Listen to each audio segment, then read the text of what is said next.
sa Pilipinas. NBC Manila Broadcasting Company.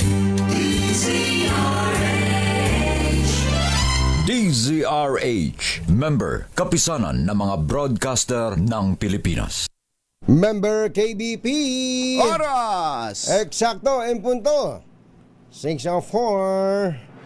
Balitang makatotohanan. Balitang maaasahan. ACS Balita. Walang makakaligtas. Walang makakalampas. San magsulok ng kapuluan. Luzon, Visayas hanggang Kamindalawan. Basta't may balita. Ipagwagwagan ng sikat na tagapagbalita. ACS Balita. Kasama ang 2x2 tandem Anthony Taberna at Jerry Baha. ACS Balita. Ang programang ito ay hatid sa inyo ng ACS Manufacturing Corporation, ISO certified, maker of world-class quality Pride detergent.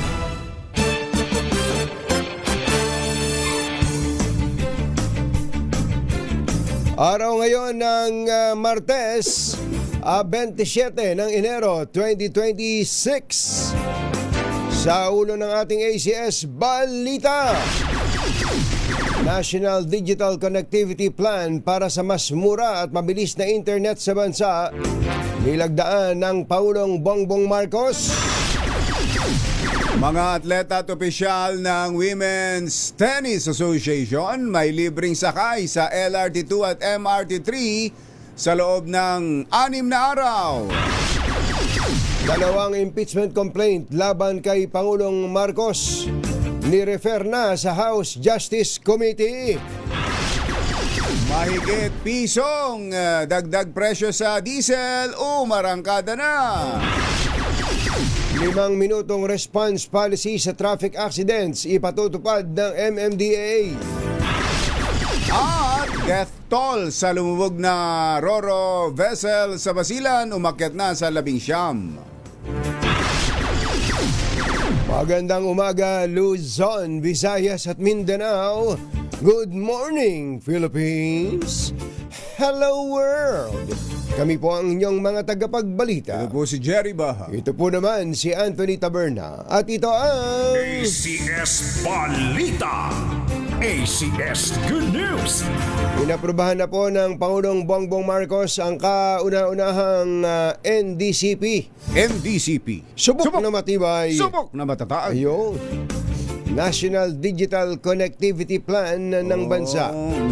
Ayon sa DICT, ito pong NDCP. Ano raw yan? NDCP ang unang komprehensibo Una. at pambansang framework ng Pilipinas Aha. para sa digital connectivity na layong paigtingin ang mga inisyatiba ng bansa para sa mas mabilis at mas abot kayang internet services ng mga Pilipino. Isa lamang anya ito sa mga hakbang ng pamahalaan upang makamit ang isang digitally connected Philippines kung saan walang komunidad Aha. ang mapag-iiwanan Ayun. sa digital transition ng Pilipinas. Sa pamamagitan nito, mas kumpiyansa ang pamahalaan na kayang makipagsabayan ng bansa sa ASEAN neighbors nito na matagal nang gumagamit ng parehong sistema. Ang internet connectivity kasi ngayon necessity na, kumbachero Totoo yun. Hindi na ito luho o pribilehiyo lang o dagdag lang na ginagamit o wants lang, kundi need. Totoo. Need na ito sa makabagong panahon na ito. Saka kung maganda ang internet connectivity mo, kanyan sukatan ng pag-unlad na ng isang bayan, lungsod, lalo na ng bansa. Kaya nga nung araw kong batsero na magpupunta ka ng Japan. Sagot sa kahirapan. Sagot sa kahirapan. Sabi mo, ang ganda naman ng Ang bilis naman ng internet dito. Tapos pupunta ka ng Vietnam. Vietnam. bakit ito bago-bago lang nakatikim ng Elevate ng escalator. escalator to. Ang ganda rin ng internet dito. Tapos ikukumpara mo ngayon sa Pilipinas. Sabihin Nung mo- araw, yun, nung madalas araw yun, nating nung araw. mabanggit yan.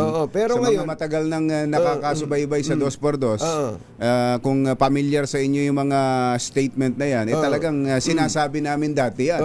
Pero ngayon, iba na. Ang totoo nun ay matutuwa ka na rin naman na marami na pong mga lugar dito sa atin. Ang napakaganda po ng internet connectivity. Correct. Ang problema na lang, kumbatsero, hindi consistent.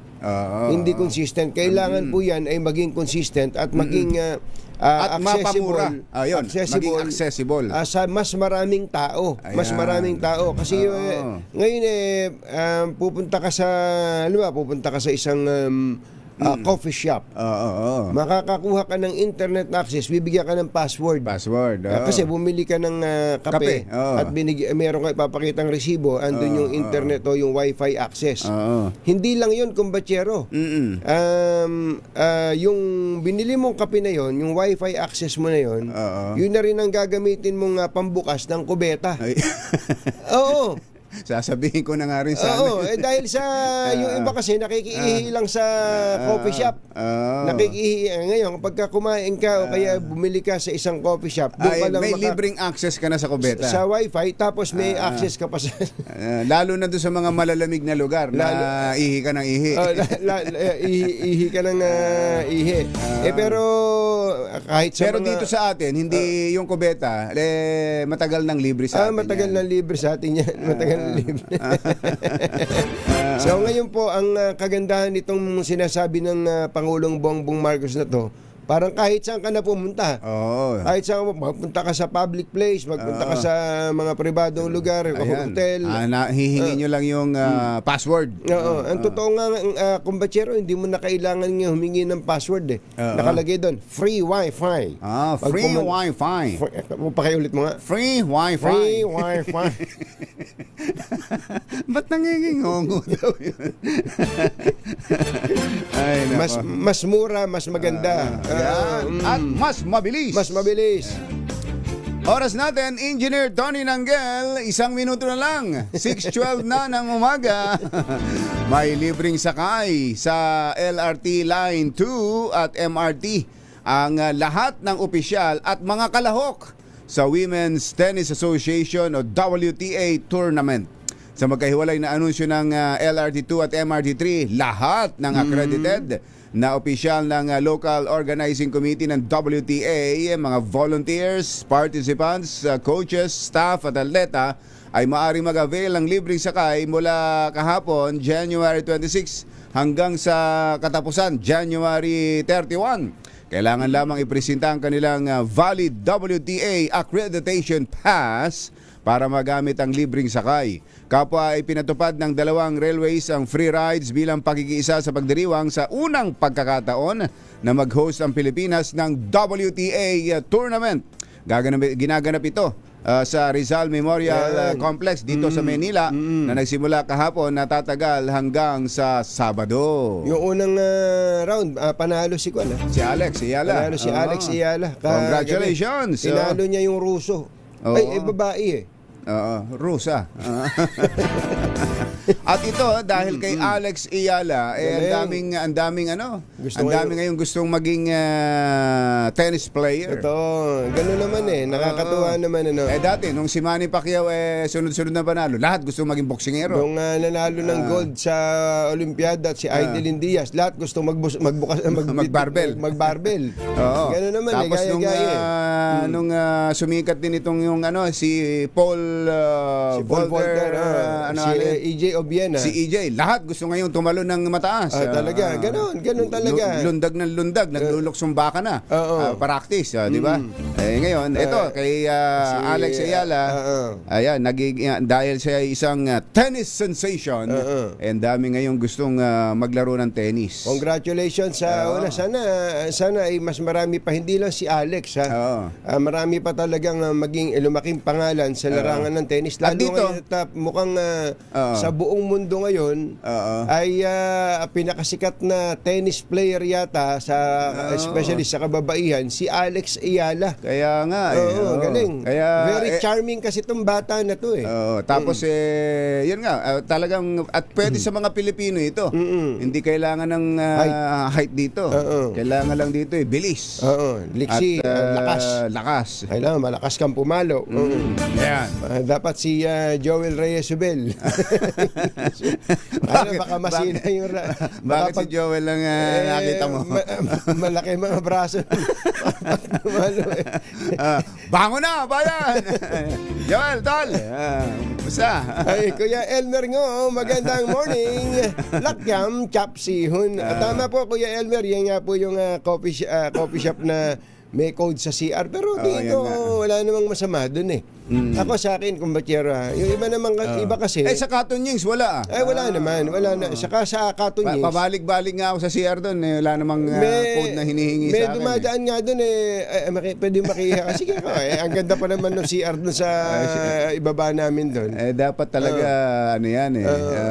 pang-come on din yan Pang-come on, yung libreng CR. Kaya lang, kumbachera, palibasa daanan yung restaurant, may mga dumadaan lang, makikihi. Pero yung wala ako nakikitang masama doon sa yung maniningil. Hindi naman maniningil. Yung pagka kumain ka, pagka bumili ka, ibig sabihin customer ka. Customer ka doon sa restaurant. Sa atin nga sa Europa, lahat ng public CR doon may bayad. Tingnan mo na. Pinakamababa 1 euro. Tingnan mo na. Magkano ang 1 euro? 60 plus na. 62 pesos. Kaya nga, Diba? kasi nga kailangan mo i-maintain 'yon. May babayaran ka para mag-maintain ng CR. Kung gusto mo ng malinis na CR, may nagme-maintain talaga. Halimbawa sa mga gasoline stations, kumbachero. Ayan, Ngayon, nauuso na rin dito. Bibili ka sa convenience store, tapos Papayaran sa iyo susi. Yun ang ipapakita sa kahit dito na isang gabi nung nanood ako ng Bagets mayroong Bagets? CR dyan, yung Bagets na musical. Aga Mulak? Andun nga si Age. ganun Yung anak ba? niya na si Andres. Ni-replay pala yan.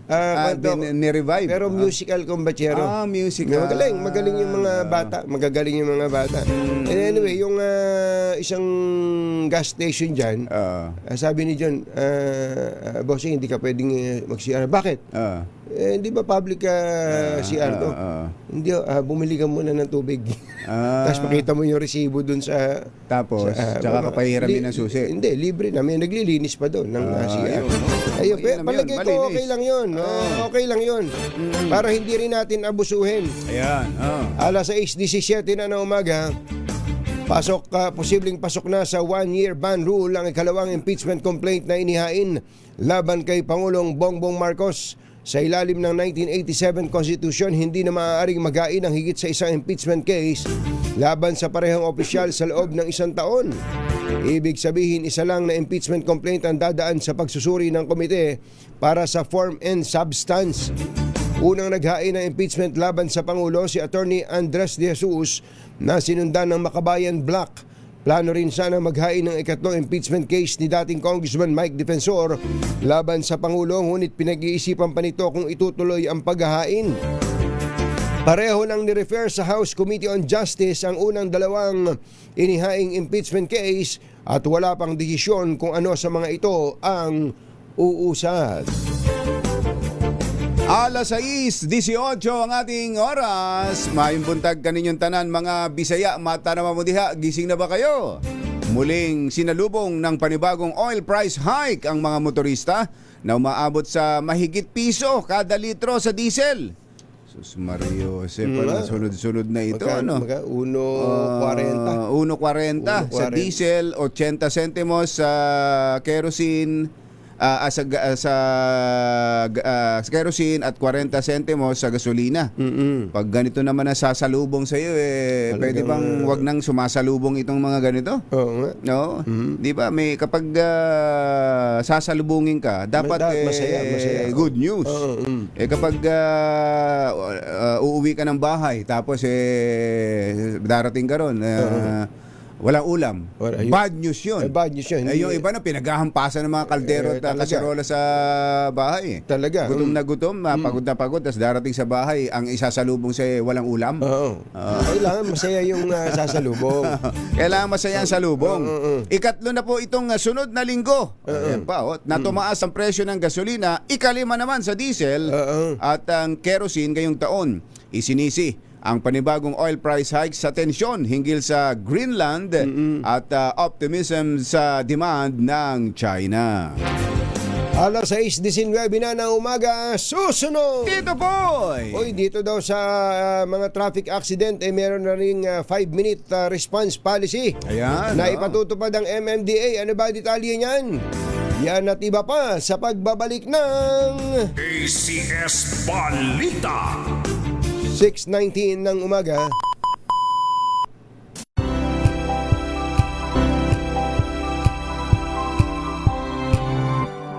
CS Balita. Ang programang ito ay hatid sa inyo ng ACS Manufacturing Corporation, ISO certified, maker ng world-class quality Pride detergent. Hi, hi, hi! Magada morning! Ano bang araw today, kumbachero? Today is Laundry Day, Friday. Yahoo! At pag Laundry Day, Friday, all you need is Pride washing machine detergent. May triple stain away formula kaya tanggal ang makapit, madikit, malupit na dumit mancha kaya easy ang labada. Kaya pala mula noon hanggang ngayon, all you need is Pride. All you need is Pride. ACS. Kasama ang 2x2 tandem Anthony Taberna at Jerry Baja. ACS Balita. Sa ating mga kabarangay sa Kupang, Antipolo City, nandiyan po ang ating malakas agents. Antipolo kasi sa Muntinlupa meron ding Kupang eh. Hindi ba sa Marikina parang meron din? Kupang, meron din Marikina. Ayan, maraming Kupang. Ano kaya yung pinag-ugatan niyang salita na yan? Yung barangay na Kupang. Kupang. Pero ito, sa Antipolo. Sa Antipolo, Kupang, Antipolo City. May namimigay po ng pera dyan. Lakasan niyo po yung mga radyo, ho. Para po kayo ay magkamit ng isang regalo. Hindi lang pala isa. Madami. Madami palang regalo. Ito pong grupo ni Sherwin Alfaro. At ang ating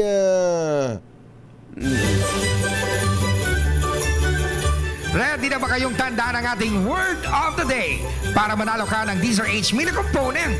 Eto na! Ito na ang ating word of the day, ang ating WOTD ay sink. Sink. Ayan, lababo. Lababo. Yan po ang ibig sabihin na sink, lababo po mga kaibigan. Kitchen sink. Kitchen sink, yan. Pero ito daw pong sink dahil pinag-uusapan, ginagamit tayo sa pagbabalita, verb na sink. Sink ay paglubog. Ito yung paglubog eh, no? Paglubog. Paglubog. Paglubog. So, kapag past tense, pag past tense, sank. sank. Lumubog. Lumubog, ayan, lumubog. So, lulubog, to sink. Ayan. Lulubog. Lumulubog. Sinking. Sinking. Ayan. Ayan. Ito muna, naturuan tuloy kay Kumbachero. So, sa Tagalog, ang sink ay lubog. Lubog. Lulubog. Sa Cebuano ay, ano to? Nag-agas. Nag-agas. At sa Ilocano ay Nagsagop. nagsagop. Ayan. Alas 6:25, ipatutupad na rin po ng MMDA ang 5-minute response policy sa mga traffic accident sa Metro Manila. Ayon kay MMDA General Manager Nicolas Torre III, ang nasabing polisiya na una niyang ipinatupad sa PNP nung siya pa ang hepe nito ay dadalhin niya sa MMDA. Ito'y bahagi ng paghahanap ng paraan para maresolba ang problema sa matinding traffic sa bansa, partikular sa Metro Manila. Sinabi ni Torre na ilulunsad niya ang 5-minute response policy sa mga susunod na araw dahil ngayong linggo ang huling training at dry run. Maganda to kung batsero sa totoo lang kung mahigpit na ipatutupad. Yung nagkasagian lang sa EDSA. Nagtatagal dahil napakatagal. naghihintay kasi ng investigador. Naghihintay na investigador. Kasi para sa claim sa insurance, Yes. dapat medyo maluwag na rin ang insurance sa Dapat lalo ganyan. na kung hindi naman masyadong malalaki ang mga damage kung batsero. At meron po tayong mga traffic camera. Baka pwedeng gamitin na lang yun. Hindi na yung nag-aaway pa sa gitna ng kalsada basta matik na yun pagka nagkasagian talaga Picture lang, yung pwesto para makita kung sino medyo may kasalanan. May kasalanan. Tapos ayos na. At saka doon na papatak kumbitsero yung kahalagahan ng meron kang insurance. Sa insurance kasi ngayon ang alam ko kumbatsero inihintay talaga yung report ng investigador. Report ng investigador. Kaya hindi yung karamihan hindi inaalis Kaya sa nga. lugar ng kung saan nagkasagian. Kaya siguro doon papasok na yung pagiging proactive ng ating MMDA na tingnan doon pa lang sa camera na yon, sa picture na yon, at dumating na kagad sila doon at inalis na kagad yung mga sasakyan at itinabi na at doon na lang sila nag-usap sa gilid. Ayan. Ay hindi na po magiging cause ng matinding traffic. Alas 6:28 ang ating oras, maupay nga aga, mga kasangkayan, mga kabugtuan, mata na kamo, gising na. Umakyat na sa 19 ang nasawi sa lumubog na Roro vessel sa Basilan kahapon. Sa pinakahuling report ng Philippine Coast Guard, nasa 4 na po naman ang patuloy na pinaghahanap matapos nga lumubog ang MV Tricia Kirsten 3. Nasa 249 naman ang nakaligtas sa trahedya at marami sa mga ito ay nananatili sa isang halfway house na pagmamayari ng Philippine Ports Authority. Idineklara ng Pre-Trial Chamber 1 ng International Criminal Court o ICC na fit to stand trial si dating Pangulong Rodrigo Duterte. Ito'y nangangahulugan na maaaring humarap si Duterte sa pre-trial proceedings batay na rin sa medical assessment ng 3 independent medical expert na nagsagawa ng medical examination sa dating Pangulo. Dahil dito itinakda na ng ICC ang pagsisimula ng pagdinig sa kumpirmasyon ng mga kaso sa 23 ng Pebrero at higit 4 na buwan na atrasado sa orihinal na schedule. Mahigit sa 6 na kilo ng shabu na nagkakahalaga ng halos 41 million pesos ang nakumpiska ng Bureau of Customs sa NAIA Terminal 3 kahapon ayon kay Customs Commissioner Ariel Nepomuceno. Alinsunod dito sa direktiba ng Pangulong Bongbong Marcos na palakasin ang border protection at paigtingin ng kampanya laban sa droga. Ayon kay Nepomuceno, isinalang sa inspeksyon ng pasahero kasunod ng tinanggap nilang impormasyon at sinuri ang bagahe nito sa pamamagitan ng X-ray at 100% physical examinations. Nagresulta ito ng pagkakatuklas ng mahigit sa 6,000 gramo ng shabu. Kapag sinabing 6,000 gramo ng shabu, 6 na kilo yun. 6 na kilo. Gumagaling na tayo ngayon sa conversion. Sa conversion yan. Ito hong 6,000 gramo ng shabu ay nakatago sa bagahe at may street value na 40.8 million. Ayun. Ayon sa customs, kagad na dinala sa PIDEA ang mga nakumpiskang shabu para sa inquest proceedings. At binigyang din ni Commissioner Nepomuceno kahalagahan ng coordinated border enforcement. At ang tagumpay na ito ay nagpakita ng epektibong intelligence sharing and joint operations. Dahil ito raw foreign national Foreign national, oo. African national yata. Nung nakaraan naman kumbatsero, Pilipina. OFW na naman ang dumaan dyan sa NAIA. Sobrang masinsin ngayon. Masipag tong bagong hepe, yung executive director ng Customs Anti-Illegal Drugs sa Task Force. Sino ba yan? Ano ba alam Si yan? Attorney Gilbert Ordoña. Attorney Gilbert Ordoña. Abogado pa yan, kaya alam din niya yung mga batas. Kaya nga. Pero doon sa mga kababayan natin, yung mga padala-padala, mag-iingat ho kayo dyan. Oo. Dahil baka hindi naman hindi nga kayo drugs, hindi kayo involved sa drugs, pero may makikisuyo sa inyo. Baka May pwedeng ganun May pakisabay ganun. mo na tong bagahe ko. Halimbawa, kababayan mo, Kababayan. nagpunta kayo sa mall, dyan sa Dubai, halimbawa. Kabayan. Taga San Mariano ka ba? Ay, kaklase ka nung ating ko. Ikaw pa. Naku, pwede ba magkape tayo? Ayan, kape-kape. Gusto ko nga sana papadala ko kay nanay. Kaya lang Baka pwede, ikaw ba uuwi? Baka pwedeng pakidala. Ito, babayaran kita. Ito. Hindi, wag na. Ikaw naman, para naman tayo hindi. Kabayan. Ikaw yung nagmagandang loob ka lang. Nako, nung ma-inspeksyon, ayun, dali ka. May droga pala sa loob. Ingat. Nalang ko po. Nagatid sa kabuuan ng ating ACS Balita, ito po si Anthony Taberna. Ito po si Jerry Baha. ACS Balita kasama ang 2x2 Tandem Anthony Taberna at Jerry Baha. ACS Balita. Balitang makatotohanan, balitang maaasahan. ACS Balita. Ang programang ito ay hatid sa inyo ng ACS Manufacturing Corporation, ISO certified, maker ng world-class quality Pride detergent. This time check is brought to you by ACS.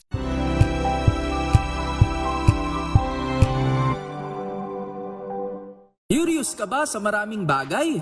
Kami na ang bahala dyan. Aalamin Lumalatay na komentaryo sa Himpapawid. 2x2. Walang takot sa paghimay sa masalimuot na isyu ng bayan. 2x2. Humahataw na mga balita at impormasyon. 2x2. Ating damhin, ating lasapin ang hagupit na 2x2.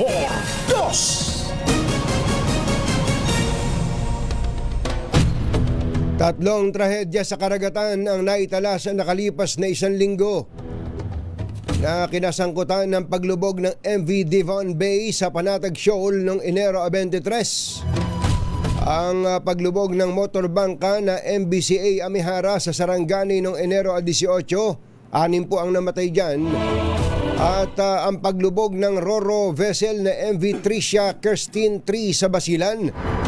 Kahapon ng madaling araw po yan na 19 namang pasahero ang nasawi, kabilang ang 1 pulis at 1 6 na buwang gulang na sanggol.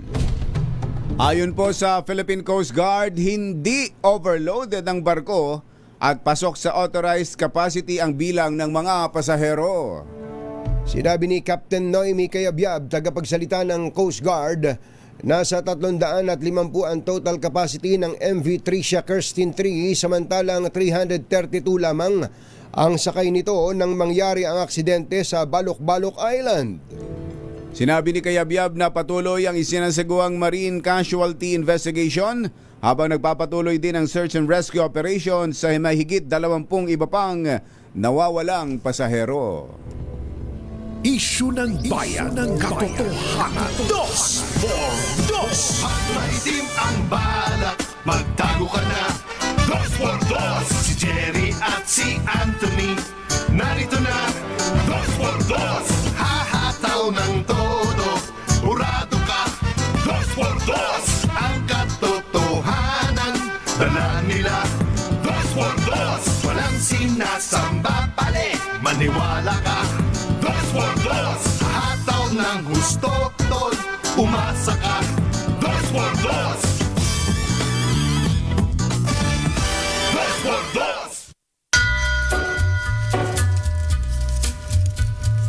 Hi.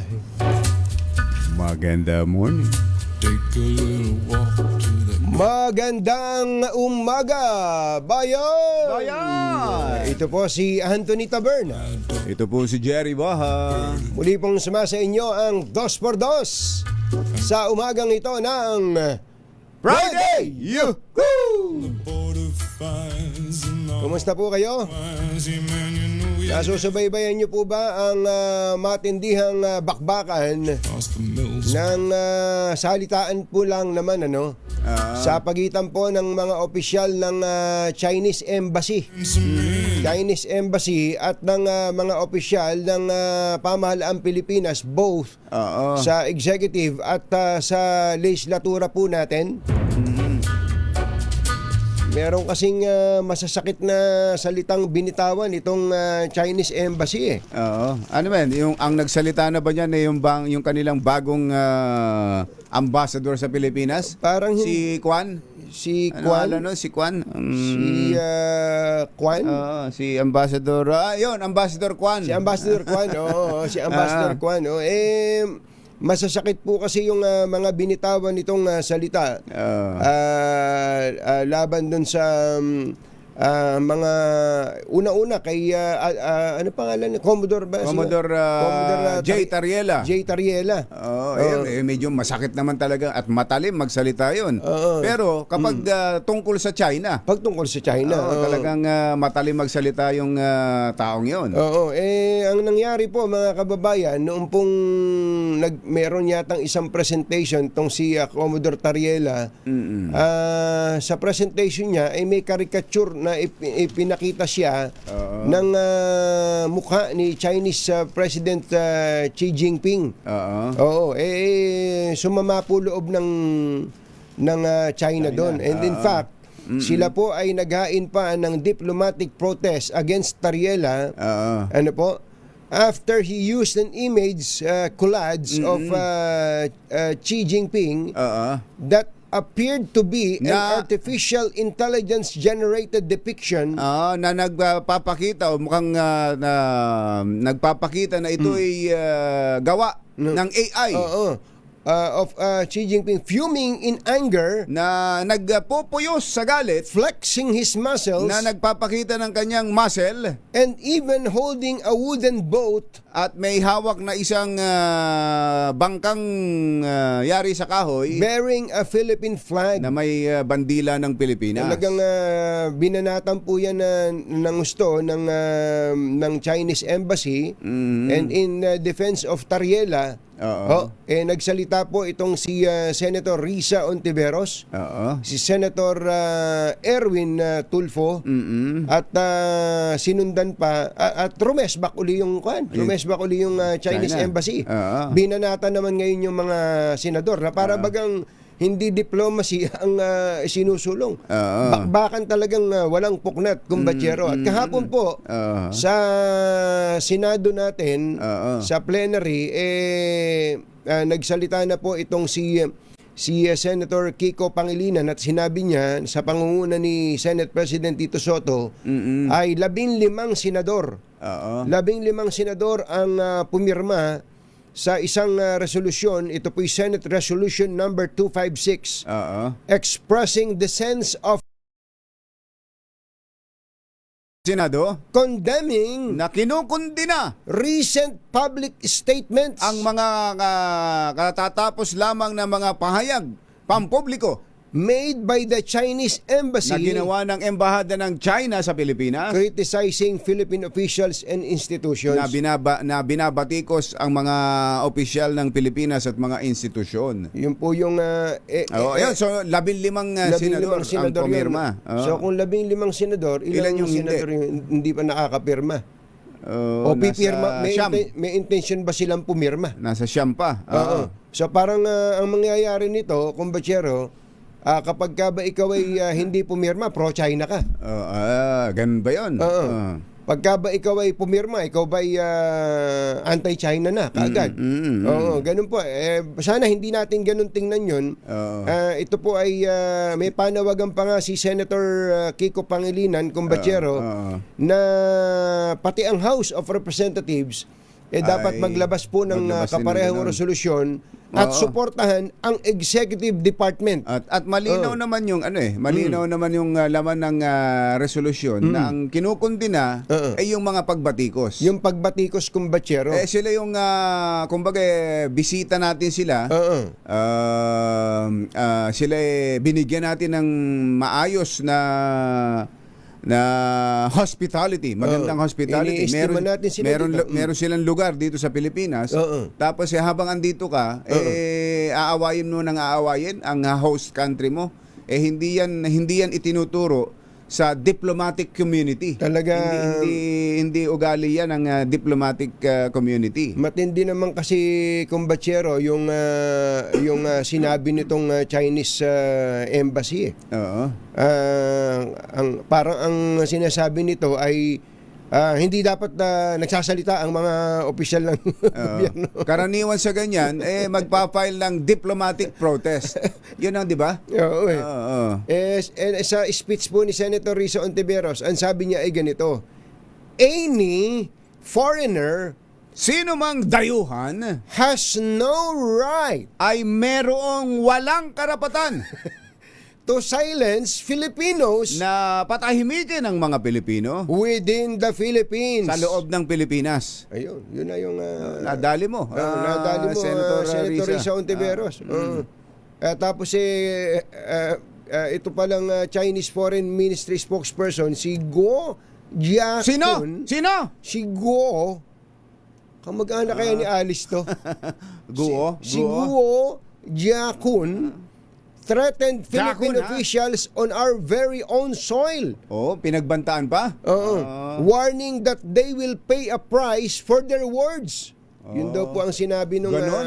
Sinabi bang magbabayad kayo? parang ganon. Parang ganon? Oo. Oo. Chitiam Tandaan nyo. Tandaan nyo yan. Magbabayad kayo. Ano sa Chinese? Chitiam pwa. Yun po yung bana. Pero magugulat kayo habang parang tama ka Senator Risa.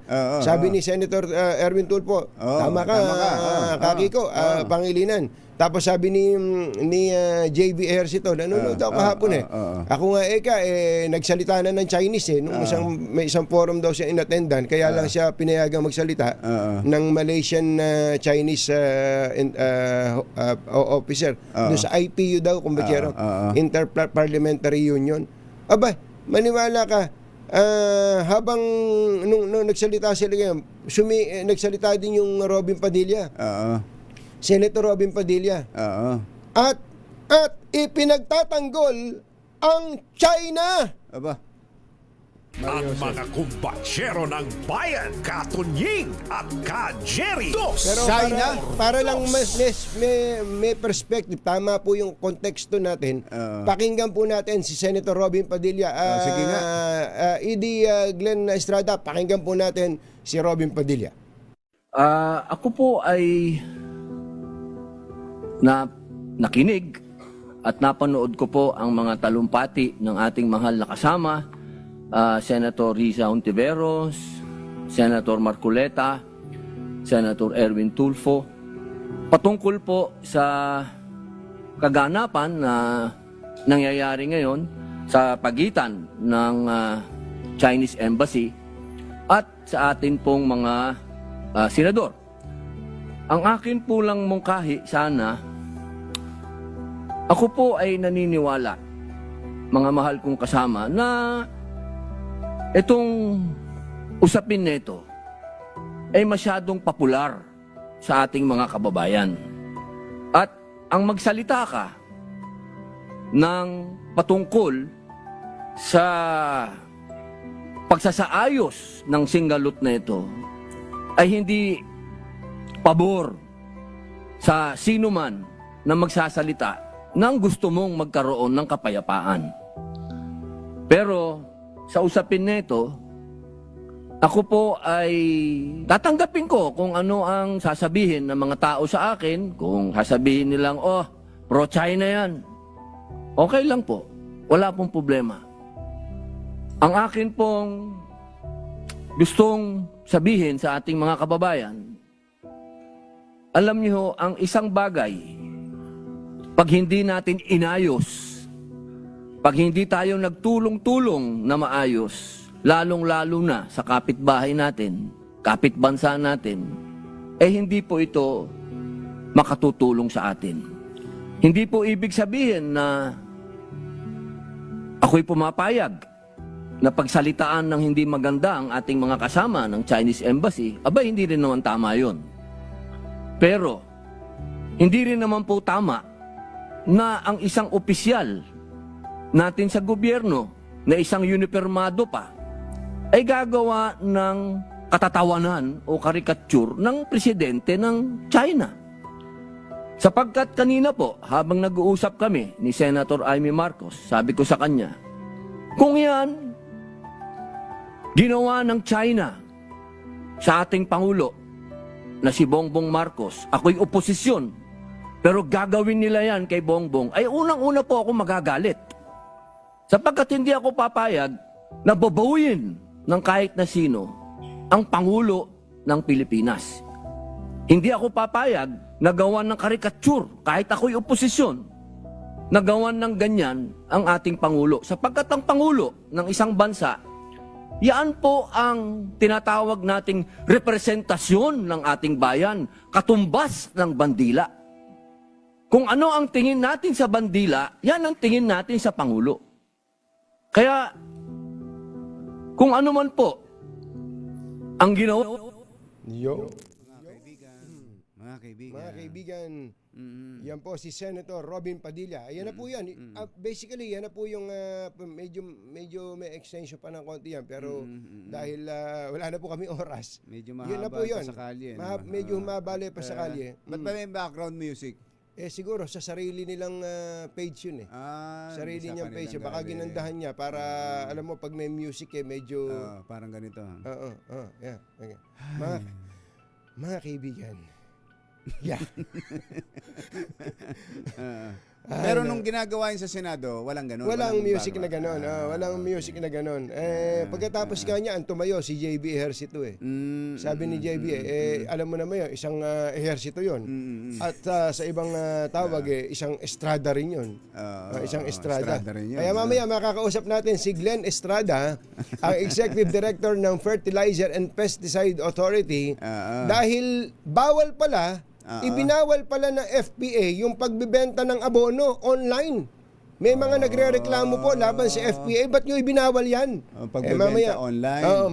Baka made in China yung fertilizer na yan. Baka may mga peke. Baka may mga peke. Mamaya makakausap po natin siya. Sandali po lamang, oras po natin. Lakyam, gochap, sahun. 6:53 na umaga.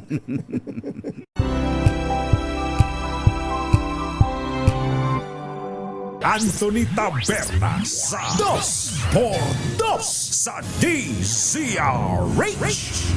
Inirereklamo po ang FPA o Fertilizer and Pesticide Authority sa Malacanang. Aba, Isinumbong po sa Malacanang Isinumbong pa ang pala sa FPA Malacanang, ha? dahil daw po sa mapanupil na polisiya nito na nagbabawal sa online selling ng fertilizers at saka po ng pesticides. ibinawal nila sa Lazada? Sa Shopee? Shopee. Oo. Meron daw mga nagnenegosyo diyan online, nagbebenta online. Apektado daw yung kanilang hanap buhay, kumbatsero. At yung ginawa daw na ito ng FPA ay mapanupil. Ayan. Mapaniil. Ayan. Ayan ang Matanglawin! Ay, hindi. Si Kuya Kim. Akala ko Si Kuya Kim naman kasamang yun. idinugtong yun eh. At nagpapahirap daw sa mga kababayan natin dahil para bang sinasagkaan yung kanilang access sa pagbili. Di ba uso na nga ngayon Kasi hindi ka na pupunta very sa... convenient kasi yung online eh. Oo. Ang problema lang, yun nga, may mga peke. Oo. May mga manloloko online. Ang inireklamo po yung FPA sa Malacanang mismo inireklamo ang FPA dun sa kanilang ano ba tawag dun sa tinatakam nirereklamuhan na yan yung 8888 Citizens Complaint Hotline.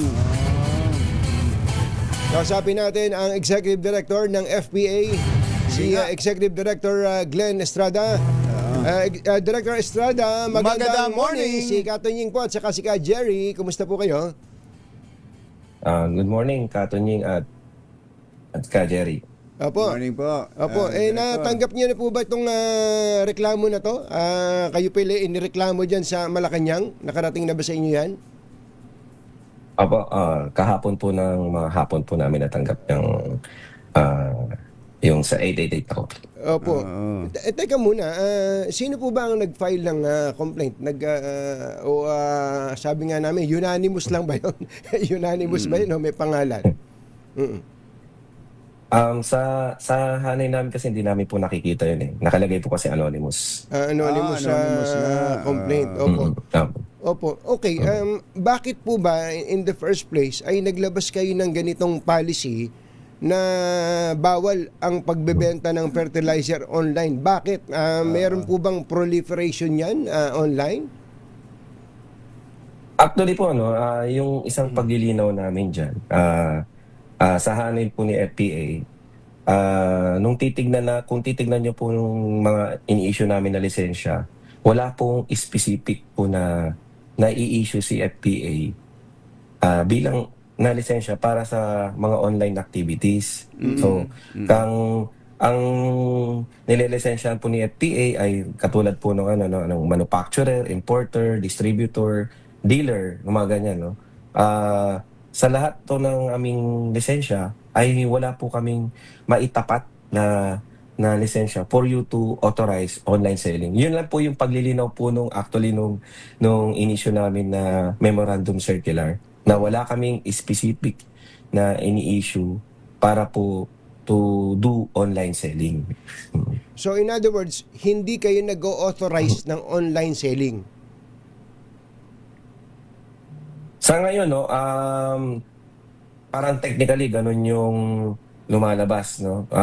Pero nung binawi namin yung MC-17 series of 2020, kasi parang yun yung nagko-cause ng confusion dun sa issuance ni FPA dati. Kaya namin nilabas yung MC-1 series of 2026 para po mawala na po yung confusion na yun. Kasi yung iba, akala nila basta may lisensya ka, pwede na ang mag-online selling, no? Yun. So anong para mas malinaw ho. So pwede pa rin makabili at inaalaw pa rin pinapayagan. Eto, binuksan ko kasi itong Losada. Meron eh. Meron mga hanggang fertilizer ngayon? eh. Hanggang ngayon? So ibinabawal nyo ho ba talaga? Para maging specific na po tayo, diretso. Opo. Ibinabawal nyo ba ang online selling ng fertilizer? Again, ulitin ko po, no? Wala po kaming nalilisensyahan na entities para po mapayagan ang online selling. So, nabanggit nyo po kanina yung may proliferation. Marami po, opo. Gaya po, no, may mga entities po sa online selling overseas. Hindi po natin nakukover yung mga yan, no? So, yung pagpasok at pagbebenta na mula overseas, ay meron pong karampatang permits yan dito sa Pilipinas, no? Kung kayo po ay magpapasok po ng pesticides, bukod dun sa kayo kailangan may lisensya, kailangan nyo i-register yung produkto, meron po kayong import permits na kailangan i-secure sa FPA. Sa online na transaction, wala pong ganun ngayon. Meron na po bang incidents na o report po sa inyo na ang isa po nating kababayan ay bumili online ng fertilizer o pesticide for that matter na substandard o kaya ay peke o kaya walang epekto, walang bisa, gano'n. Marami na hindi lang po farmers, even yung mga isang nagrereklamo po dito, mga registrants natin, no? Yung mga companies na lokal na dito sa Pilipinas kasi yung kanilang mga produkto hindi naman nila inauthorize din, no? Wala silang agreement doon sa mga sellers pero nabebenta yung kanilang produkto at kadalasan yung iba dito ay magugulat sila naka-sale or di kay marami pong promotions doon. Pero ang ending po nabudol po yung bumili kasi peke po yung product. Yun ang problema. Yun nga pero ang problema kasi may mga online stores na maraming klase ng tinda, hindi lang fertilizer. So maraming tinitinda So maaring makasama doon ang fertilizer nga na galing China. Sa online, gano'n naman. Marami yung galing abroad. So paano ho mangyayari doon, Director? Halimbawa, ito sa Lazada, o-order ako, meron dito 101 pesos lang. 1 kilo? Baka isang bag yan, ha? 2 kilos na to eh. 2 kilos na? Plant-made bioorganic fertilizer. 2 kilogram. Ayan, 101 pesos. Paano ho mangyayari doon? Kapag kinlik ko to, mababayaran ko to, i-deliver na sa akin to kahit na ito'y galing sa kung saang bansa. Tama po, yung pong sa naging usapin namin nung nakaraang linggo, nandun naman po yung Lazada, nandun din po yung Shopee. Sila po yung aming yung mga nakarating, hindi po kasi naka-attend yung ibang online platforms. Nabuksan yung usapin na yan at napag-uusapan namin din yung kanilang kung paano po sila nag-onboard ng mga sellers nila. Kasi gaya po niyan, kailangan yung produkto na nabanggit niyo po, Jerry, no? Rehistrado yan. O dumaan sa masusing pag-aaral. Mayroon po kaming mga kinakandak pa na trials dyan, laboratory analysis, para po makonfirma ng bawat produkto tas na magamit at hindi po siya magre-resulta ng crop damage sa huli. Saka hindi lang po crop damage, baka yung damage sa mismong gagamit. Kung hindi tama po. Opo. Hindi halimbawa hinawakan nung ng bare hands niya yung fertilizer. Nung pala yun. Nakakalason pala. Nakakalason, 'di ba? Kasi nga walang accountability yung nag-deliver yung binilhan mo Tama po, no? Yung pong mga ganyan na unregistered products, meron din po tayo nakikita expired products, bukod pa sa counterfeit. Tapos, alam nyo po, sa karamihan, din sa online, ang pagre-repack po ng mga ganyan na produkto ay mayroong explicit na lisensya na yan sa FPA. So, yung mga ganyan na kilo-kilo, pag bibili po kayo sa mga dealers namin, meron pong define na label at packaging. So, hindi po siya basta-basta naililipat, nare-repack. Kasi po yan po ay malaki yung pagchansa na ma-counterfeit o ma-compromise po yung produkto. Yan. Tama. Naintindihan natin na kayo concerned lang para sa consumer protection lang. Tulad din naman ng iba na ibinebenta online na ang daming peke. So ano recommendation o suggestion po ninyo, Director, para sa mga naghahanap ng fertilizer na sa mabilisang pagbili? Lagi natin mong tinataguyod yung lisensyado, rehistrado, sigurado. Yan. Ang ating mga establishments, marami-rami po yan. We have about 13,000 dealers nationwide, no? At sa ngayon, hindi pa namin alam po ilan yung online sellers. Pero itong particular na instance ito ay nagbibigay din ng pagkakataon para pag-aralan natin yung kung paano natin maaalaw o magkaroon ng regulatory environment at masupport din naman natin yung yung online selling. So, isang paglilinaw sa hanay namin, hindi po namin binaban. Ang mukod, bagkos binubuks namin yung pag-uusap, no? Para po maiayos itong particular na niche ng market na ito dahil sa ngayon, as the product moves, including, di po ba, marami po tayong binibili sa online, andyan yung pagkain, andyan ang gamot. Sa ngayon po kasi magkakasama yan na sa loob ng warehouse, magkakasama po yan, lalo na sa side ng rider. So yung exposure po, no, yung exposure ng mga ibang produkto sa toxic at hazardous na chemical, gaya po ng fertilizer at pesticide, ay sa tingin ko rational lang na i-hit natin yung pause, no?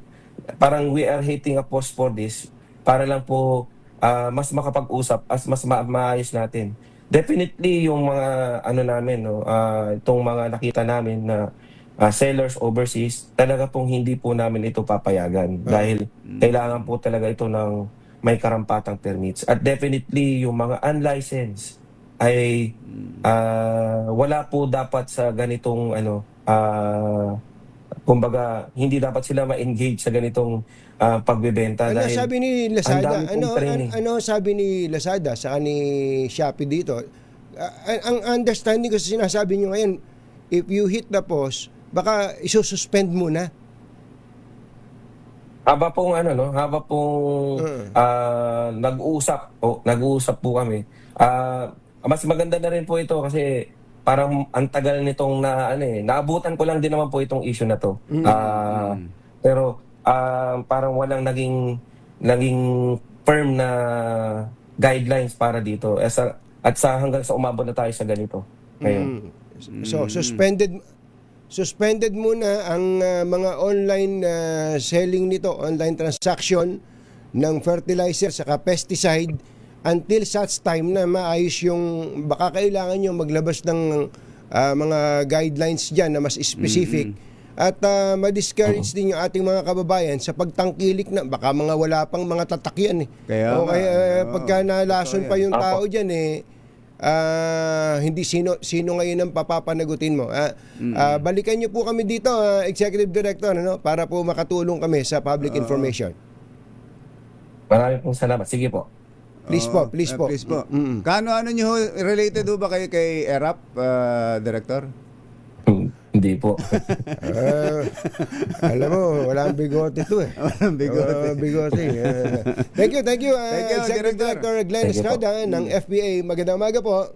Masamang tao lang ang takot sa dalawang to. Kaya kung maitim ang balak, magtago ka na! Anthony Taberna, Jerry Baha, Dos por Sa totoo ng kumbachero, nakakatakot Halimbawa, yung rider, nagdi-deliver ng pagkain.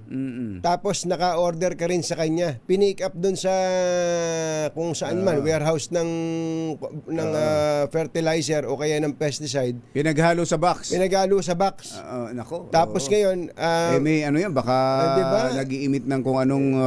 kaya nga Oo. May mga bagay naintindihan natin yung gusto nang mangyari ng Fertilizer and Pesticide Authority para sa consumer protection. Pero dapat mabilis din naman yung maging action nila. Mabilis. At kung meron silang mga na-check na, ilabas, may listahan sila, halimbawa sa web page nila, na kung pwede, sino yung mga doon pwedeng bumili. Oo. At yung si Lazada naman, itong Lazada, kumbachero. Lazada, siguro wag naman kayong pumayag na ang tinitinda nyo mula sa mga fly by night. Baka makabili kayo ng fertilizer tapos ang pinapataba pala damo. Tapos yung tanim mo ay mamamatay. Hirap nun. Kauna-unahan sa Pilipinas. Manila Broadcasting Company. DZRH. Member, kapisanan ng mga broadcaster ng Pilipinas. Balitang bagong-bago. Balitang dapat alam mo. Balitang magdadagdag ng talino. Dahil bagong impormasyon, makibalita. Unang-una sa DZRH. Ang unahing balita. Kasama ang 2x2 tandem nina Anthony Taberna at Jerry Baha. Mainit. Sa ulo ng ating mga paunahing balita, 15 senador palaban sa China, pumalag sa pananakot nito sa mga opisyal ng Pilipinas. Search and rescue operation sa mga nawawalang pasahero ng lumubog na vessel sa Basilan nagpapatuloy, kumpirmadong nasawi sa trahedya, 18 lang ayon sa Coast Guard. Nawawalang kapitan ng lumubog na barkong MV Devon Bay sa Scarborough Shoal. Itinuturing ng Coast Guard na isang bayani. Stomach surgery o operasyon sa tiyan ng Pangulong Bongbong Marcos, fake news ayon sa Malacanang. Congressman Sandro Marcos hindi lalok sa impeachment proceeding laban sa kanyang tatay. At si IDG bigong matagpuan si Atong Ang sa 14 na lugar sa bansa na kanilang ginalugad. Pabuyang 10 million, posibleng itaas pa. Magandang umaga, Luzon, Visayas at Mindanao. Good morning, Philippines. Hello, world. Kami po ang inyong mga tagapagbalita. Ito po si Jerry Baha. Ito po naman si Anthony Taberna. At ito ang... Pangunahing balita. Tumutok sa DZRH at manana ng instant 1,000 pesos sa Malakas promo kasama ang Pride Detergent. Malakasan ang makinig at manood sa DZRH. May nanalo na. Kasama ni Sherwin sa Barangay Kupang Antipolo. Sherwin, go, go, go! Yes, Carton Inc. at Jerry, pinipilahan yung ating winner ngayong umaga. At tignan mo naman yung may pila ng tao rito sa kanila dahil nagtitinda habang nakikinig sa DZRH. Yung ating winner, yan, tignan mo naman, yan. May pila talaga, yan yung pila ng tao. Tignan mo, pila kasi yung paninda. At nakapila din yung mga bumibili. Kaya kanina pa nakapila yung mga tao rito. At tingnan mo, di na siya maganda mayaw. Yung radyo niya, ito, yan o. Ano ba mga tinitinda ni nanay dyan? Ito, meron siyang tindang sopas. Merong spaghetti. Uy, spaghetti. Oo. Merong dinuguan. Hindi, champurado pala. Champurado. Tapos lugaw. Puro pala mga no? Morning po, sir. Puro pala mga... Ano pangalan ni Good nanay? morning po, Sir Taberna, at saka si Almusal. Gary Baha. Morning po. Good morning. Nanay, ano po pangalan Good morning niyo? po, Ano po pangalan niyo, nanay? Carmen po, Fernandez Carmen. po. Carmen. Matindi. Sandali. Ay, teka lang ha. Kasi may bumibili. malilate na po sila. Malilate na sila. Sige nga. maliliit. Marami ba yung nakapila lang. dyan? Patingin nga nung nakapila. Ayan, tatlo. May tatlo rito. Ayan, nakapila. ayan. Ano order? Ano order nila? Ano order mo, kuya? Spaghetti po. Spaghetti. mo ba? Hindi po. Pambaon po sa trabaho. Baon. Plastic. Ano trabaho? Pansit. Ayan o. Yan lang. Ay, alam mo ba, Sherwin, alam mo bang birthday ngayon ni Kuya Will ngayong araw na to? Ay talaga, Kuya Will, happy birthday. Ilibre mo na raw lahat yan. Libre na. Libre mo Kuya, na. kunin yung bayad mo. Pakain ni Kuya Will Sorry yan. yung bayad niya. Sorry Ayan o. Libre daw yan. Asan yung bayad niya? Saan nagtatrabaho si Kuya? Saan nagtatrabaho? Libre lahat. Libre. order niyo pa? Magtawag ka pa. Magpapakain daw si Kuya Will. Maraming salamat po pa sa spaghetti almusal. Ayun. Happy birthday, Kuya Will! Ayun. Tama na. Thank you po. Ayos. Yan o, Kuya. Swerte. po. Happy birthday na, Kuya Will. Ayan na, Kuya Will. Adi mo, lahat nakalibre. Libre na rin yan. Libre na rin yan. Si ate, ayun, bumibili. Ayan o, dahil nakalibre kayo. Ayan na naman sasabi niyo kay Kuya Will. Thank you po. Happy birthday po. Thank you, Kuya Will. Happy birthday po. Palagi mag-milyonaryo, ha? Ayan. Mamaya daw. Huwag na nang bayaran. Huwag mo nang bayaran. Huwag niyo nang bayaran daw. Sagot lang. Oo. Eto. Kung ano yung mga nakuha, sino pa? Halika dito. Tawagin mo na yan. Tawagin mo na yan. Lahat na yan. Birthday ni Kuya Will, may spaghetti. May pa-spaghetti. Inalakas talaga. Dahil abang-abang ang ating winner. Si Nanay, ano pangalan mo ulit? Carmen. Si Nanay Carmen. Nanay Carmen, kung talaga naka-tune in ka sa DZRH, dapat alam mo yung ating word of the day. Yung ating word of the day, Nanay Carmen. Ay, teka, wag mong pagbayarin. Huwag pabayarin. Lahat ng nakapila na yan. Wala akong bayad. Walang bayad. Balik. Nagpapapalit daw, nagpapalit lang. Nagpapapalit. Oo. Kala ko eh. Walang bayad ha. Pati yung pinapapalitan. Sige, Wag na. Dahil ano ang ating word of the day, Nanay? Sink off. Sink. Ayan na, sink. Dahil ang ating word of the day, nakuha mo ito, meron ka DZRH mini component At syempre meron ka rin DZRH Medianoche para sa Chinese New Year na yan. Chinese New Year, Medianoche Basket at ang pinakamalaki, pinakabago, pinakamabango, Yun. ang Pride with Fabric Conditioner Korean Strawberry Bloom Detergent Powder with Stain Away Formula. 2 kilo yan. At syempre, ito yung iyong 1,000 pesos. Salamat Salamat Sir po. Taberna at Jerry Bahat. Salamat po sa lahat. Nanay Carmen. Magkano yung nakuha lahat? Ayan. Hindi, yun daw mga nandidiyan, babayaran na rin. Ito babayaran na. Yung mga nandidiyan na pakainin mo lahat ng mga nasasalubong mo dyan. Ay! Oo. Kuya. Ayan. Almusal muna kayo. Hindi ka birthday ni Kuya Will. Libre. Libre Birthday ni Kuya Will. Kumain muna kayo ng spaghetti. Kumain na raw sila. Tignan mo, ayaw kumain.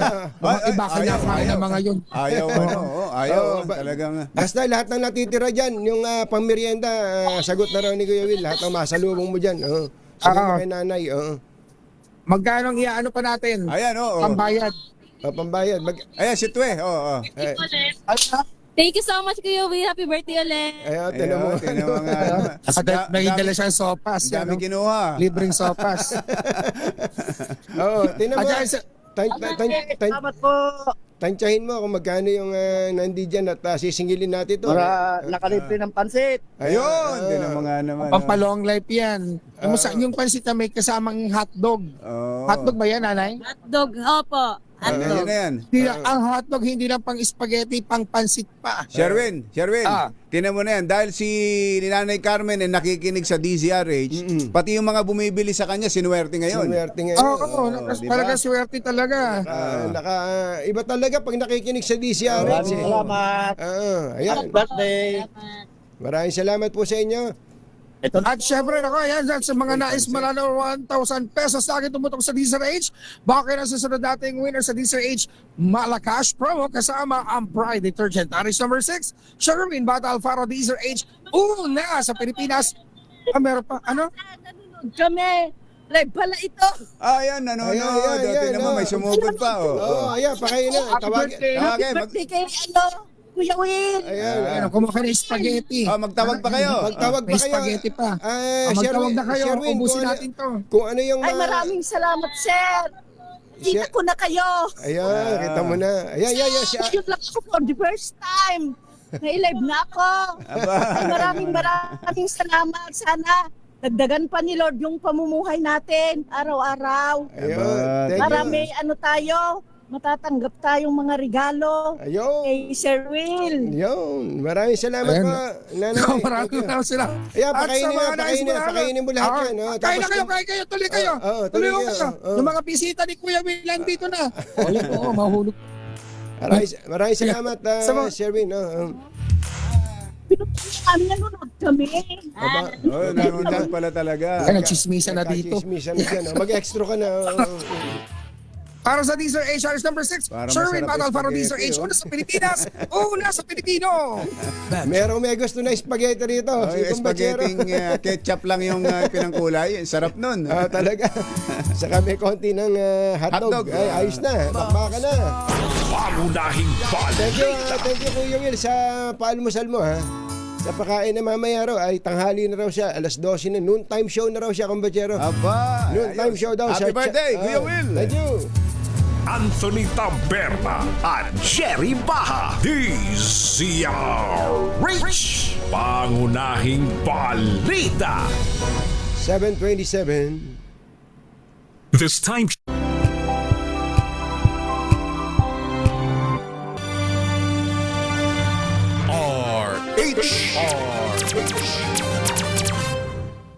Kumbachero, pagka bilis ang usapan, parang walang katapusan, ano?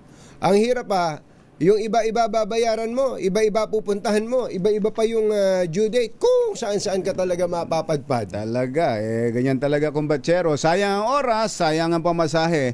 Pero ngayon, hindi na kailangan yan. Meralco, current or overdue, pati PLDT, Signal, SSS, PhilHealth, pati Pag-ibig, lahat yan. Nasa bayad centers, bayad agents, at bayad partners na malapit sa inyo. Aba, kainin naman pala, no? Isang lakad, bayad na lahat. Abe, tipid sa pamasahe, tipid pa sa oras. Yan po ang praktikal. Yan ang diretso serbisyong hindi ka na paikot-ikutin. Aba, oo. At kung bayad ang pag-uusapan, yan yung dating bayad center, no? Aba, 28 years na nating kaagapay ng Pilipino sa bayarin yan. Kaya basta bills payment, piliin mo ang tatak na matagal na. Tatak Bayad, supervised by the Bangko Sentral ng Pilipinas. Mga nangunguna at mga bagong balita sa DZRH. Pangunahing balita.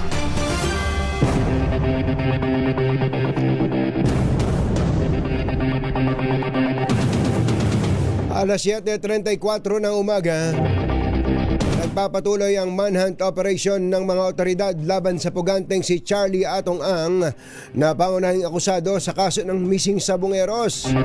Ayon kay CIDG NCR Chief Police Colonel John Giagi, nasuyod na nila ang mga 14 na lokasyon ni Ang sa bansa mula sa mga natanggap nilang tip. Ngunit bigo pa rin silang madakip ang naturang gaming tycoon. Ilan sa mga sinalakay nilang lugar ay sa Metro Manila, Calabarzon, Central Luzon at maging sa Bicol. Higit ni Giagi, susuyurin pa nila ang 3 target location sa Maynila dahil naniniwala ang hanay na nasa Pilipinas pa rin si Ang sa kabila ng ulat na ito ay nasa Thailand o Cambodia na. Handa na ang 3 kulungan sa bansa na maaaring pagkulungan sa puganteng si Atong Ang sakaling ito ay maaresto. Kabilang sa mga ito ang Santa Cruz District Jail, Lipa City Jail at ang San Pablo City Jail. Ayon kay BJMP spokesman Jail Superintendent J. Rex Busdenera, inihanda nila ang 3 kulungan dahil sa nasabing mga lugar isinampa ang mga kaso laban kay Ang kaugnay ng mga nawawalang sabongero. Matatandaang may 10 milyong pisong patong sa ulo kay Atong Ang at sa 22 suspect sa missing sabongero, tanging siya lamang ang tinutugis ng pulisya. Plano ng DILG na itaas pa ang 10 million na napabuya para sa mas mabilis na pagka-aresto dito. 18 pasahero lang ang kumpirmadong nasawi sa lumubog na passenger vessel na MV Tricia Kirsten 3 sa karagatan ng Basilan ayon sa Philippine Coast Guard. Sabi ng Coast Guard na nagkaroon lamang ng kalituhan ngunit batay sa bilang ng mga nakuhang bangkay, umabot ito sa 18 lamang. Samantala nagpapatuloy pa rin ang Coast Guard sa search and rescue operation para sa may 24 pang nawawala. Batay sa report ng PCG, higit 300 ang sakay ng barko na patungo sanang Zamboanga City ngunit tumagilid ang isang truck na sakay nito dakong 1:00 ng madaling araw dahilan para maapektuhan ang balanse ng sasakyang pandagat hanggang sa lumubog. Magugunitang noong 2023 isang barko rin ng Allison Shipping Lines na Lady Mary Joy 3 ang lumubog sa Balok-Balik Island sa Basilan na nagresulta ng 31 patay. Kinilala ng Philippine Coast Guard ang kabayanihan ng nawawala pang kapitan ng MV Devon Bay na lumubog sa bahagi ng Scarborough Shoal. Batay sa salaysay ng mga Pilipinong tripulante na kaligtas sa trahedya, utos umano sa kanila ni Captain Elimar Hukal na tumalon at abandonahin na ang barko nang mapansing tumatagilid na ito. Si Captain Hukal din umano ang huling umalis ng barko bago ito tuluyang lumubog at magmula noon ay hindi na nila nakita pa ang kapitan. Umaasa naman si Coast Guard Commandant Admiral Ronnie Hill Gavan na mahanap pa ang 4 na missing crew.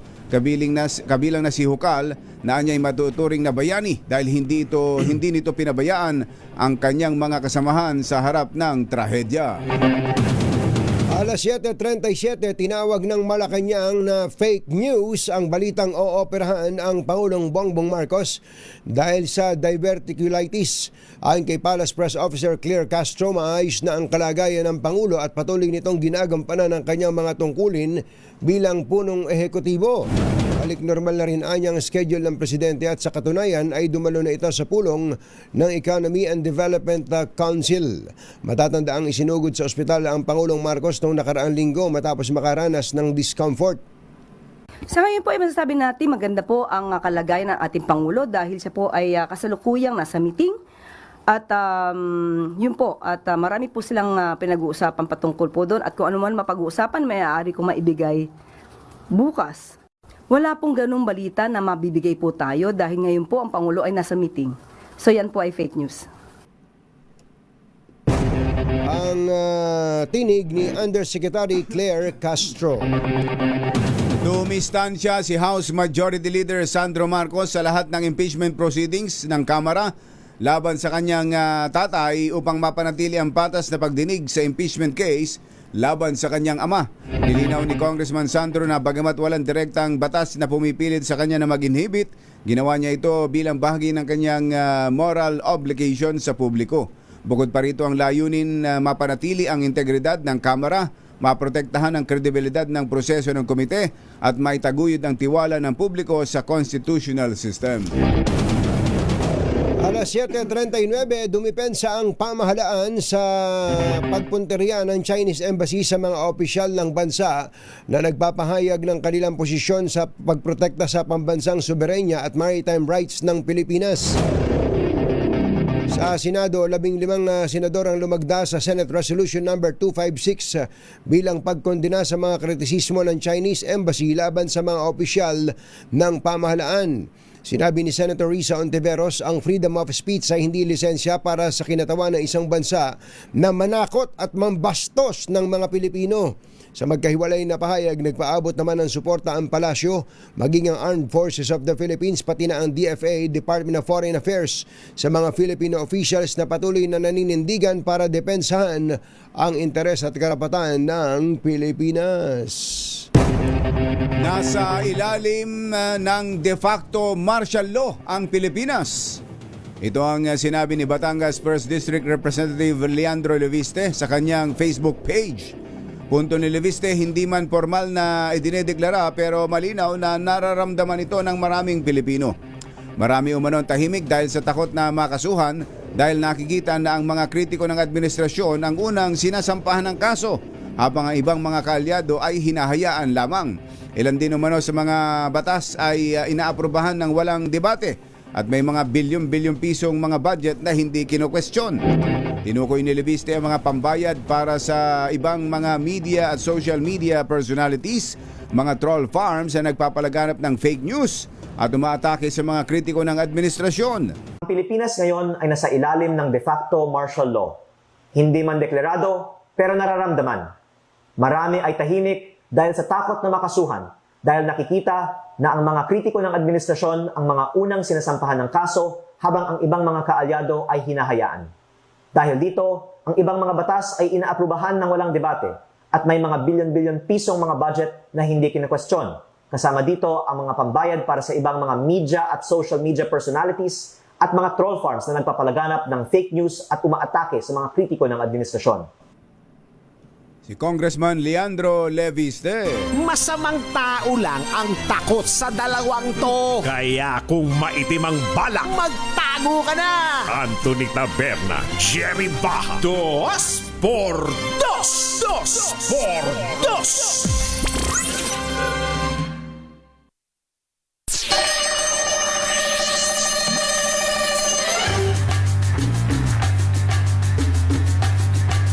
(7:42) na umaga. Kausapin po natin ang kamukha ni Tom Cruise, si Secretary John Vic Remulla. DILG Secretary John Vic, magandang morning. Si Katunying po ito, saka si Ka Jerry. Magandang morning, Katunying, Ka Jerry. Nasa de facto martial law raw po tayo, sabi ni Congressman Leandro Leviste, kapag ka nagsalita ka laban sa gobyerno, patay ka. Hindi na.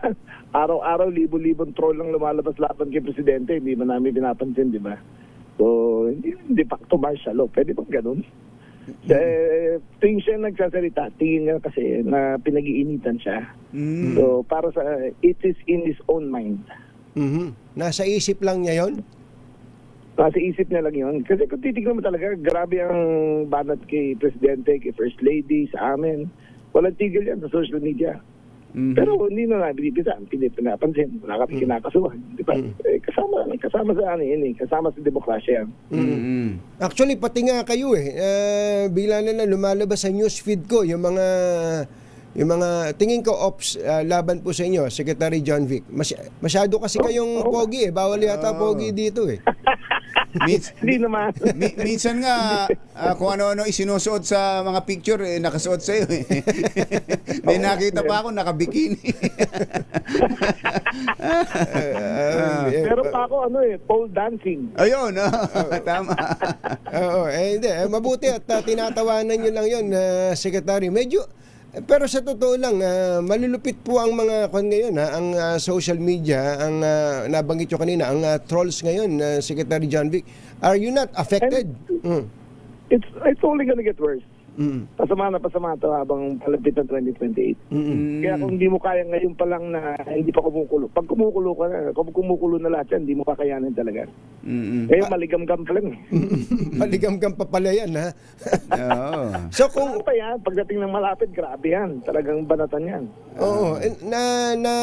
Parang lalong tumindi po ito nung, ko, may interview ba sa inyo na sinabi nyo open kayo sa pagtakbo sa higher position?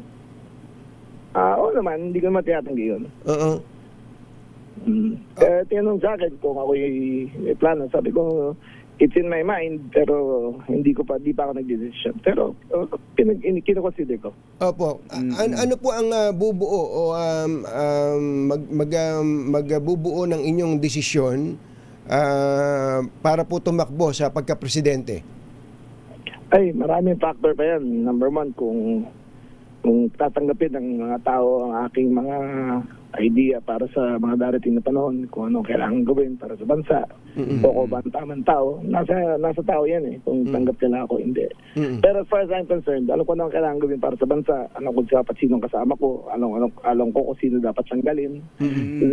Marami na ako napag-aralan habang sa DILG. Pero sa kaning kinabukasan, yung ngayon muna. Yung ngayon muna, opo. Pero alam nyo, sabi nga nila, kapag kayo ay associated sa Pangulo, ngayon po ang tanggapin natin ng totoo na ang rating ng Pangulo ay hindi naman maganda, hindi pa maganda. Kung ba kayo doon, yung pong observation that the endorsement of the President, yes, may be important, but it is a kiss of death to some. I don't think so. Una, ang tingin ko in the next few months, gaganda rating ng Presidente. Habang nagkukulong tayo, habang yung flood control yan, nasa likod na natin, nakita ng tao yung mga malalaking isda, nakahuli na lahat.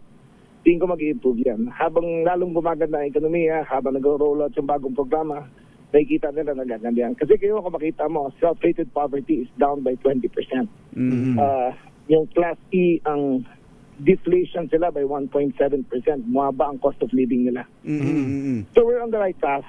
Kailangan na lang nila makita yung itong magpulong ngayon, yung usok ngayon dahil sa floodgate. Basta mawala yan. Puhupa yan. Gaganda numero ng Presidente. Nabanggit nyo yung ikukulong. Ito, mayroon ng, ano ba tawag sa ganito, kumbachero? Yung mga pictures na pinagsama-sama yung mga...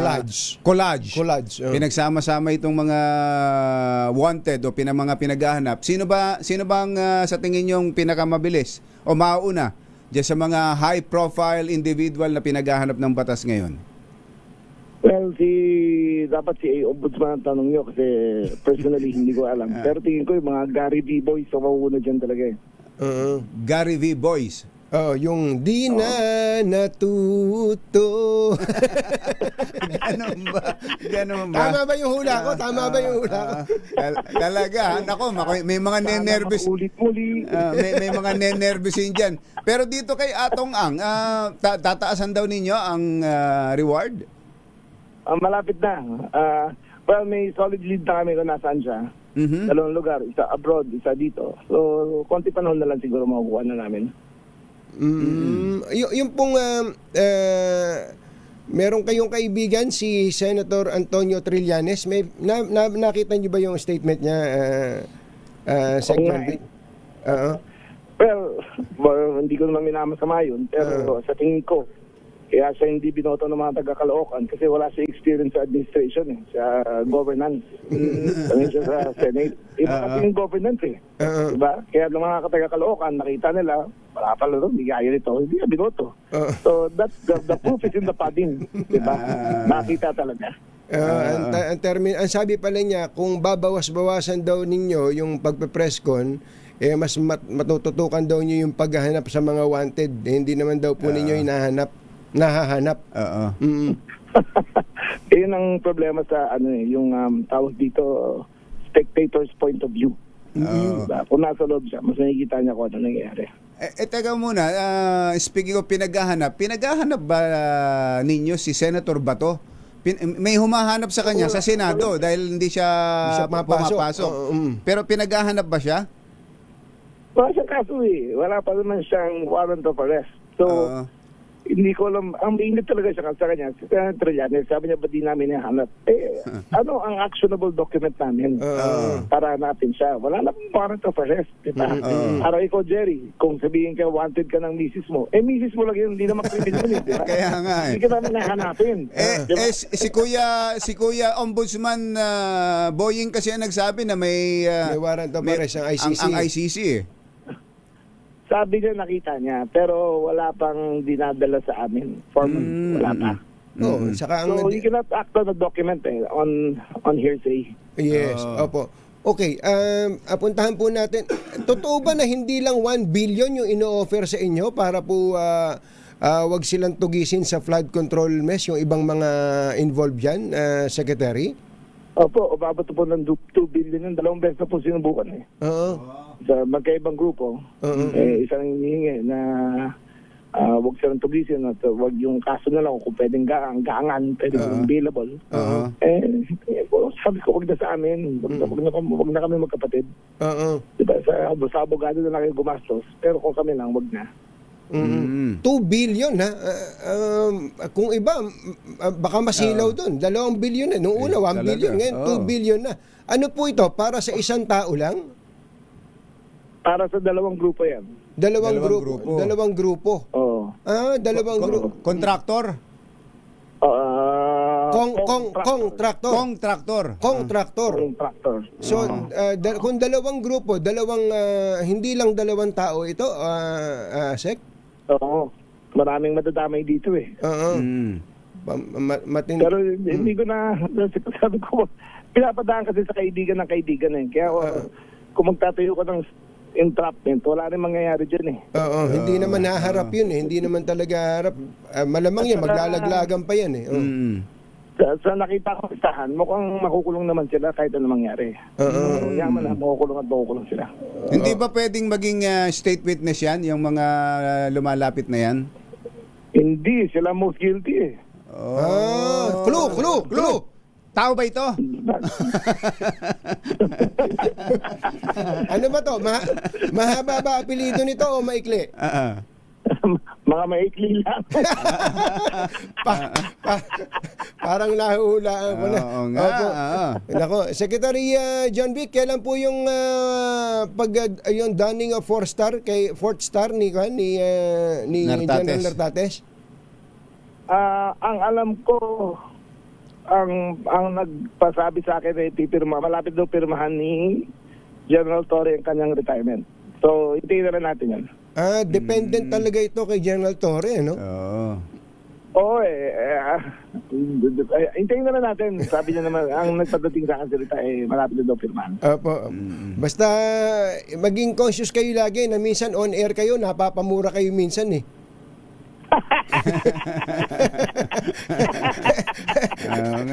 Secretary John Vic, maraming salamat po. Magandang umaga po. Thank you, Sec. Salamat po. Maraming salamat po. Good morning, Secretary John Vic Rimulya. Oras po natin. Kabilis ng oras. 8 minutes before 8.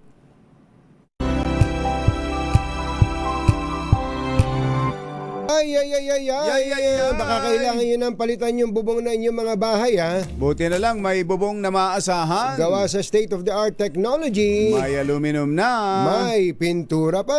Now available na rin sa pre-painted tiles pa. Para sa eleganteng bubong na matibay na, makulay pa, mag-Jerry-Loom pre-painted ka na! Uy, magandang umaga at ngayon talaga yung happy birthday ni Ate Jennifer. Ate Jennifer de la Cruz. Happy birthday. Maganda nga yung kanta na Jennifer na yun. Jennifer. Nasaan ka na? Parang kay Bulak pala. Iba pala yun. So ngayon pala mismo ang birthday. So lahat ng Romero, magandang morning. lahat ng outlet nila ay libre ngayon. Pati daw yung mga genital warts. Dahil birthday ni Jennifer. Jenny Orosa, magandang morning. Magandang morning po. Ang nagbe-birthday pala ngayon ay ang elevator magnate kumbachero na si Jojo. Si Kuya Jojo Bacaro. Naku, matindi yan. Yan ang supplier namin ng elevator. Doon sa commissary natin. Tapos na ba yun? Yung, malapit na. Malapit na. Ayan, Jojo. Alam mo naman, laging malapit na. Jojo Bacaro, elevator magnate. Happy birthday. Uy, may fan tong si Secretary John Vic Remulla. May fan. Si ating Susan Yulo Ramos ng Bacolod. Sabi niya, I've always had a big crush kay Secretary Remulla. Ayun! Talaga naman. Ay, sorry, nabasa ko. Bawal pala. Magandang umaga kay Kuyang Obet Imperio. Kumusta po kayo? Ninong Dom Tolentino, magandang morning. At ang mga taga RNA Top Silugan dyan sa Banaba, San Mateo, Rizal. Masarap ba yan? Sabi ni Louie, palagi raw silang nakatutok 24 oras. Colonel, si General Wendy West Raimundo Ubingke. Meron pakisuyo dahil lang nagbe-birthday daw ay si General Danny Pelisco. Yan, General Danny Pelisco, happy birthday. Bilis ng oras, kumbachero.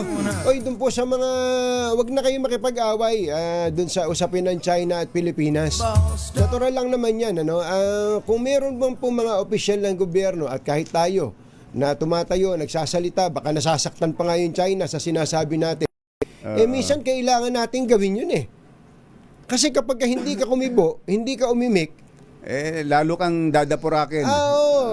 Sometimes we need to stand up. Sabi nga, pagka po hindi tayo tumayo, ay nako, masasanay po yan, na kinukutos-kutusan lang tayo, nahihirati po sila na tinatapak-tapakan tayo at bukas makalawa baka pasukin na niyan yung sarili nating pamamahay. Ito nga kahit ba yung mga statement na nga ng mga taga Chinese Embassy para bagang sila na may-ari ng Pilipinas Tinan mo na, andito sila tas magsasalita ng ganyan. Kahit ba small but terrible lang tayo basta parang yan David and Goliath. Yan. Pero hindi natin gusto makipagbasag ulo. Sabi nga natin, gusto lang nating sabihin na kailangan nating i-assert ang ating pong karapatan, lalo na po sa pinag-uusapang soberenya. Bye! Happy weekend! Woohoo! Damdaming bayan! Susunod na!